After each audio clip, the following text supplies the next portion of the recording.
छात्रों नमस्कार। पिछले अध्याय में हमने मोहम्मद बिन तुगलक, जिसने भारत पर 1325 से 51 तक शासन किया, उसके बारे में शुरू किया था। हमने उसके प्रारंभिक जीवन और राज्यारोहण के समय होने वाले विरोध, न होने वाले विरोध, उसके शासन का महत्व और उसके राजत्व के सिद्धांत को जाना था। छात्रों, भारत के मध्ययुगीन शासकों में मोहम्मद बिन तुगलक सर्वाधिक मनोरंजक तथा विवादग्रस्त रहा है। बर्नी तथा इब्न बतूता उसके समकालीन व दरबारी लेखक थे। उन्होंने उसके व्यक्तित्व, गुणों तथा दोषों के संबंध में विरोधी मत व्यक्त किए हैं। आधुनिक इतिहासकारों को उसमें अधिक अवगुण दृष्टिगत होते हैं। अल्फिंस्टन, वी.ए. स्मिथ, एडवर्ड थॉमस, इन सब का मत है कि उसमें पागलपन के अंश विद्यमान थे, परंतु गार्डनर ने उसके चरित्र को उज्ज्वल बताते हुए उसको पागल, रक्त पिपासु तथा कल्पना जगत में उड़ान भरने वाले आरोपों से मुक्त किया है। बर्नी के अनुसार मोहम्मद बिन तुगलक की कठिनाइयों तथा साम्राज्य विघटन के प्रमुख कारण उसके चरित्र में मिल पाते हैं। युवावस्था में उसका संसर्ग नास्तिक दर्शन शास्त्रियों से बहुत रहा। यही कारण था कि वह धार्मिक विचारों का होते हुए भी भगवान और इस्लाम में कम विश्वास रखने लगा था। उसने सुल्तान को अहंकारी भी बताया और लिखा है कि वह इसलिए बिना विचारे हर कानून पास कर देता था। उसकी धारणा है कि उसके सैनिक व आर्थिक कई ऐसे कानून पास किए जो अंत में साम्राज्य के लिए विनाशक सिद्ध हुए थे। वह लिखता है, मैं सुल्तान के पास 17 वर्ष तथा 3 महीने रहा और हमेशा उससे कमीने तथा निम्न कुल की निंदा सुना करता था, परंतु अपने शासन के अंतिम वर्षों में उसने उन्हीं को उच्च पदों पर आसीन कर दिया। परंतु यदि हम निष्पक्ष होकर मोहम्मद बिन तुगलक के चरित्र का अध्ययन करें तो हमें उसमें सुशासक के सभी गुण मिलते हैं। उसकी कुशाग्र बुद्धि, स्मरण शक्ति प्रखर तथा उसमें ज्ञान पिपासा असीम थी। वह दर्शन, गणित, ज्योतिष, भौतिक विज्ञान का गंभीर विद्वान था। वह अरबी, फारसी साहित्य तथा काव्य का भी अच्छा ज्ञाता था। सुलेख कला, ललित कलाओं और विशेषकर संगीत में भी उसे रुचि थी। यह सब होते हुए भी उस पर आक्षेप किया गया है कि वह इस्लाम का सच्चा अनुयायी नहीं था, परंतु इब्न बतूता ने इसे इस अपराध से बचाने का प्रयास किया है। तो छात्रों, आज हम मोहम्मद तुगलक के शासनकाल में रही उसकी गृह नीति और धार्मिक नीति पर बात करेंगे। उसकी गृह नीति के अंतर्गत उसके जो सुधार थे, जो नवाचार उसने किए थे, उसके बारे में पढ़ेंगे। सर्वप्रथम उसने राजस्व व्यवस्था में सुधार किया। पहला सुधार उसका था राजस्व व्यवस्था में सुधार। मोहम्मद तुगलक ने राजस्व व्यवस्था में सुधार करते हुए अपने प्रांतीय अधिकारियों को आय व्यय का लेखा तैयार करके दिल्ली में दीवाने वजारत, वजीर को भिजवाने का आदेश दिया। प्रत्येक सूबे की आय व्यय का हिसाब रखने के लिए अलग अलग रजिस्ट्रों की व्यवस्था की। प्रांतों से आने वाले हिसाब की उसने बारीकी से जांच की। समय समय पर पूरा लगान जमा नहीं कराने वाले अधिकारियों के खिलाफ सख्त कार्रवाई के आदेश दिए। कृषि के देखभाल के लिए एक विशेष पद अमीर कोही की नियुक्ति की।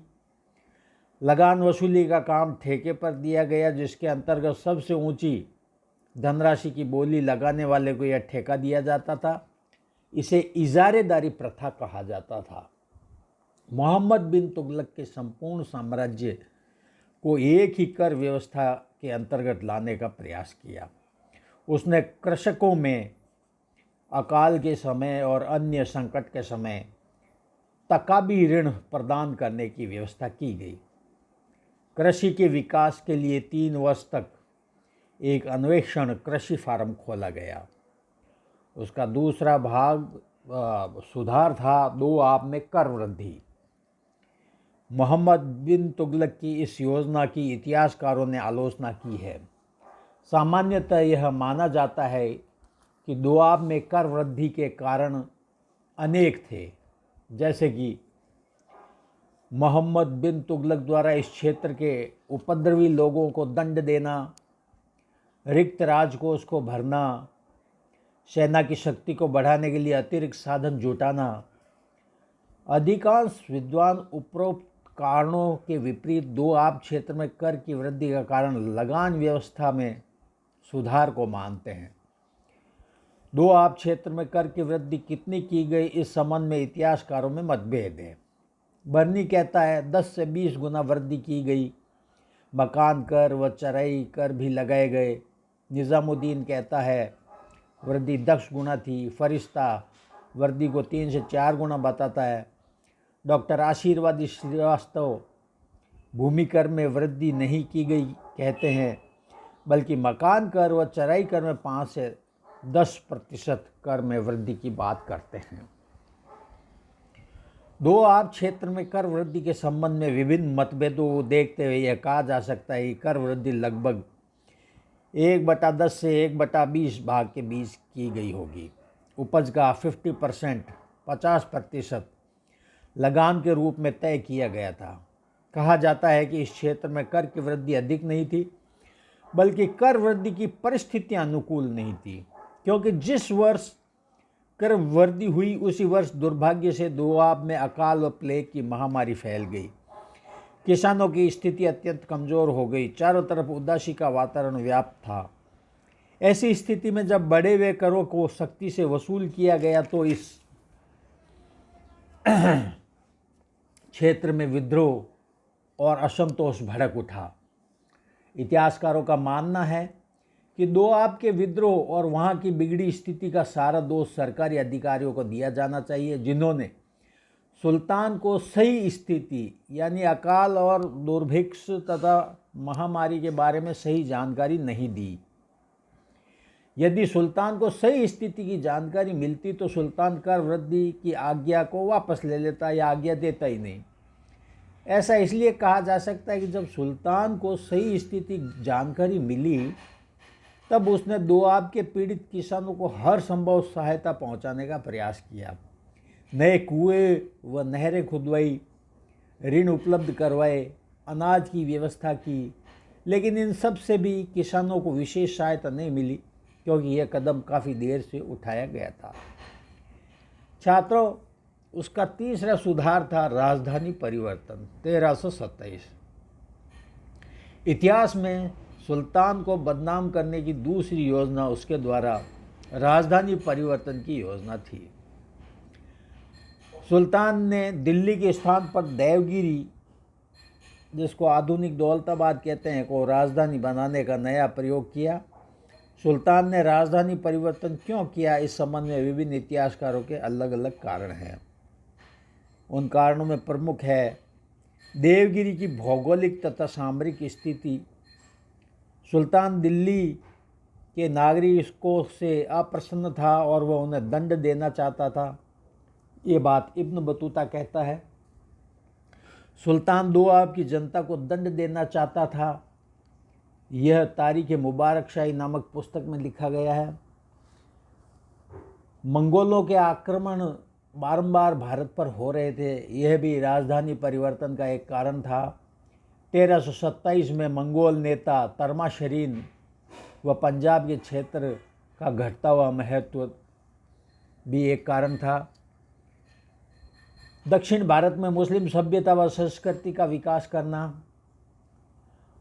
सुल्तान ने राजधानी परिवर्तन नहीं की, बल्कि वह 2 राजधानियां स्थापित करना चाहता था, ऐसा डॉक्टर मेहंदी हसन व प्रोफेसर हसन निजामी कहते हैं। उपरोक्त कारणों में से कोई भी कारण पूरी तरह से सही प्रतीत नहीं होता है। संभवतः राजधानी परिवर्तन इसलिए किया होगा कि इस समय दक्षिण भारत का अधिकांश भाग दिल्ली सल्तनत से मिला लिया गया था, अतः इस क्षेत्र पर नियंत्रण के लिए दौलताबाद को राजधानी बनाया गया। दिल्ली से दौलताबाद के 700 मील के इस लंबे सफ़र के लिए लोगों के आराम और सुविधाओं का सुल्तान ने पूरा प्रबंध किया। मार्ग में थोड़ी थोड़ी दूरी पर अस्थायी झोंपड़ियां बनवाई गई जहां खाने पीने की सुविधा उपलब्ध थी। लोगों के दिल्ली के मकानों का मुआवजा दिया गया। इन सुविधाओं के बावजूद इस यात्रा में लोगों को असहनीय कष्ट सहना पड़ा। मजबूरन सुल्तान को यह आदेश देना पड़ा कि जो लोग दिल्ली वापस लौटना चाहते हैं वे लौट सकते हैं। इस प्रकार सुल्तान की दूसरी योजना भी असफल हो गई। डॉक्टर आशीर्वादी लाल श्रीवास्तव के अनुसार दिल्ली भी उजड़ गई और दौलताबाद भी उजड़ गया। बर्नी के अनुसार दिल्ली बर्बाद हो गई। शहर की इमारतों व इसके महलों और आसपास के क्षेत्रों में एक बिल्ली या कुत्ता भी दिखाई नहीं देता था। इन दोनों मतों के विपरीत डॉक्टर निजामी के अनुसार दिल्ली कभी वीरान नहीं हुई। छात्रों, उसका चौथा जो योजना थी, जो उसने नवाचार किया था, वह था सांकेतिक मुद्रा का प्रचलन 1329। मोहम्मद तुगलक को इतिहास में मुद्रा ढालने वालों का राजा कहा गया है, इसलिए मध्यकालीन भारतीय इतिहास में उसका स्थान महत्वपूर्ण माना जाता है। मोहम्मद तुगलक ने मुद्रा प्रणाली में बहुत से सुधार किए, जिसके अंतर्गत बहुमूल्य धातुओं के मूल्य निश्चित करवाए गए। तांबे व पीतल के नए सिक्के उसने चलाए, जिसका मोल सोने व चांदी के सिक्कों के मूल्यों के समान स्तर पर तय किया गया, जिसको सांकेतिक मुद्रा कहा गया। मोहम्मद तुगलक ने सांकेतिक मुद्रा क्यों चलाई, इस संबंध में विद्वानों ने कई कारणों का उल्लेख किया है। जो प्रमुख कारण है वो है राजकोष का रिक्त हो जाना। राजकोष सुल्तान की उदारशीलता और दानशीलता के कारण रिक्त हो गया था। अंतर्राष्ट्रीय बाजारों में चांदी के अभाव के कारण इसका मूल्य बढ़ गया था, जिससे लोगों ने इसका भंडारण शुरू कर दिया था।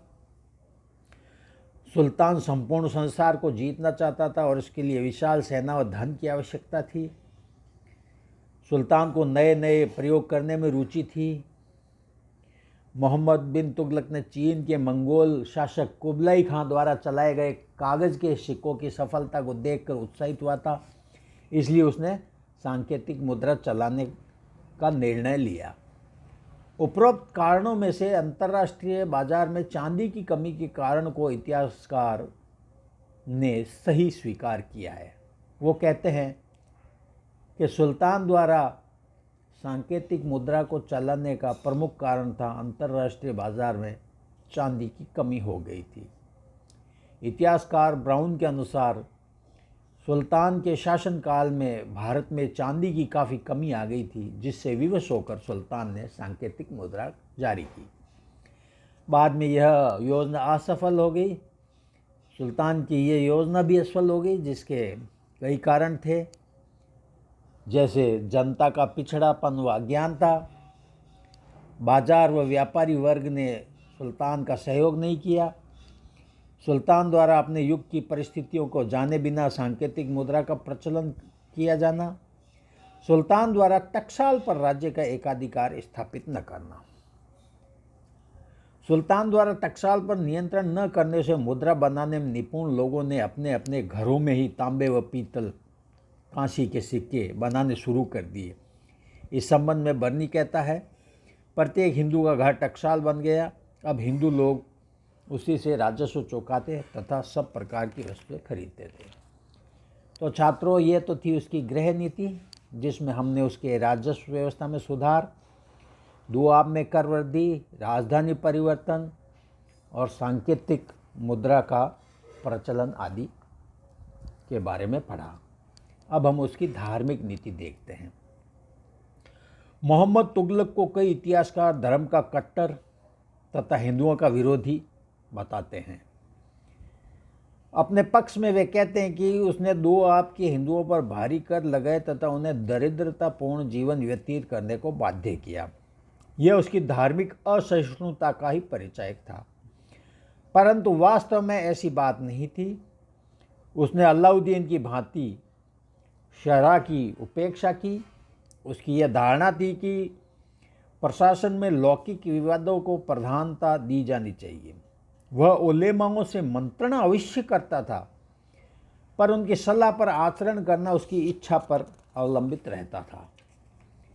उलेमाओं का प्रशासन में प्रभुत्व आवश्यक था, पर यदि उनके विरुद्ध बगावत अथवा धार्मिक संस्थाओं के धन के गबन करने का अपराध सिद्ध हो जाता था तो सुल्तान उन्हें कठोर दंड देता था।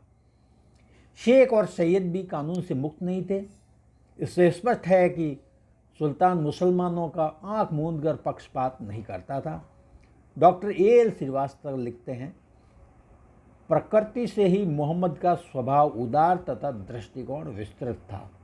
अपनी बहुसंख्यक प्रजा के धर्म के प्रति उसका व्यवहार असहिष्णुतापूर्वक नहीं था। तो छात्रों, ये थी उसकी धार्मिक नीति।